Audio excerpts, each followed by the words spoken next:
ફક્ત મહિલાઓ માટે જોયા પછી મને લાગતું હતું કે આ મૂવી હવે ફૂલ સર્કલમાં આવી ગઈ છે અને કન્સેપ્ટ પતી ગયો છે, પણ નહીં.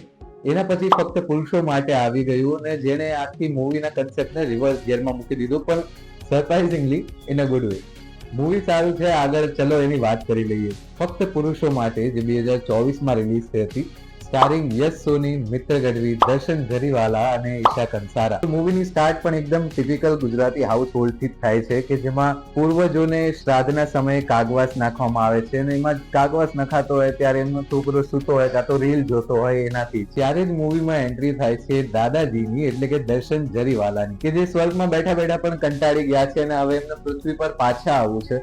પણ કન્ડિશન એટલે કે જ્યાં સુધી એમના પૌત્રના બ્રિજેશના એટલે કે યશ સોનીના જ્યાં સુધી લગ્ન ના થાય ત્યાં સુધી એ પૃથ્વી પર પાછા ના ફરે. એમની પણ એમાં એક પર્સનલ વિશ છે કે જ્યારે એમને છોકરા તરીકે જન્મ લેવો છે, પણ ક્યાં કરી શકતે હૈ, કિસ્મત કો તો કુછ ઓર હી મંજૂર થા. પછી શું થાય છે એ જાણવા માટે તમારે મૂવી જોવું પડશે.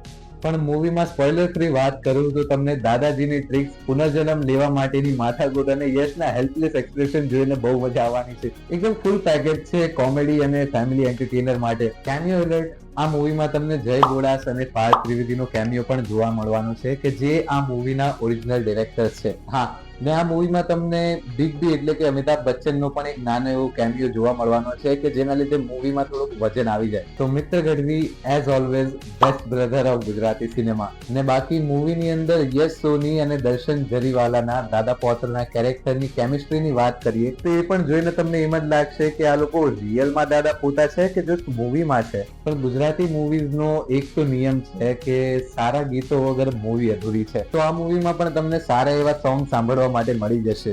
આમ તો આ બંને મૂવી જેમ કે ફક્ત પુરુષો માટે અને ફક્ત મહિલાઓ માટે બંને ડિરેક્ટલી કનેક્ટેડ નથી, પણ આ બંને મૂવીની અંદર જે એક્સ ફેક્ટર છે એ એને કનેક્ટ કરે છે. Supernatural comedy with little bit of twist, ને એનાથી તો આ મૂવી ફૂલ ઓન ભરેલી છે. તો આ મૂવી કોમેડી, રોમાન્સ અને સુપરનેચરલ મસાલાનો કોમ્બો છે જે તમારે ફેમિલી સાથે જોવા માટે એક ટ્રાય તો જરૂર આપવો જોઈએ. તો ઇન શોર્ટ, ફક્ત પુરુષો માટે મૂવી એક ફેમિલી એન્ટરટેનર છે કે જે તમે ફેમિલી સાથે બેસીને જોઈ શકો છો. અને તમારી પાસે આવા કોઈ બીજા રેકમેન્ડેશન હોય તો એ પણ કમેન્ટમાં લખવાનું ના ભૂલતા. એના પર પણ રિવ્યુ આવી જશે ગુજ્જુસ કટની સ્ટાઇલમાં. Till then, bye by.